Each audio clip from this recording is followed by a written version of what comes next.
Aujourd'hui, on va parler de batellerie, de monstres marins et de Riviera. Direction Beaulieu-sur-Dordogne en Corrèze, labellisé plus beau village de France.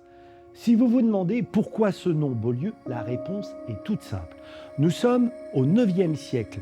Rodolphe de Turenne, archevêque de Bourges, parcourt ces terres pour trouver un endroit où installer un monastère.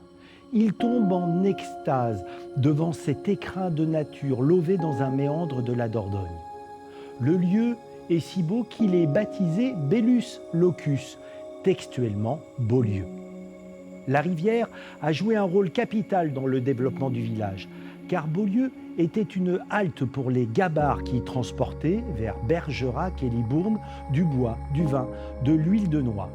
Sur les quais, la magnifique chapelle des Pénitents rappelle que ces voyages dans les rapides de la Haute-Dordogne étaient particulièrement dangereux. Mais Beaulieu ne serait rien sans son abbaye bénédictine dont il ne reste que l'abbatiale, un monument d'une richesse exceptionnelle. Le tympan, sculpté en 1130, est l'un des chefs-d'œuvre de l'art roman en France. Il représente une parousie, le retour du Christ à la fin des temps. On y voit les morts soulevant les dalles de leurs tombeaux, Saint-Pierre avec les clés du paradis, mais aussi ces monstres marins de l'enfer qui emportent les damnés. Lorsque l'on pénètre à l'intérieur de l'église, on est saisi par la majesté du lieu. L'endroit est lumineux, ce qui est rare pour un édifice roman.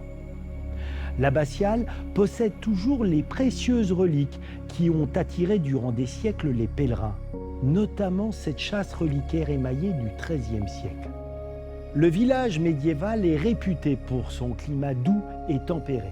Si on ajoute à cela les belles maisons le long des quais, on comprend pourquoi Beaulieu-sur-Dordogne est parfois surnommée la Riviera limousine.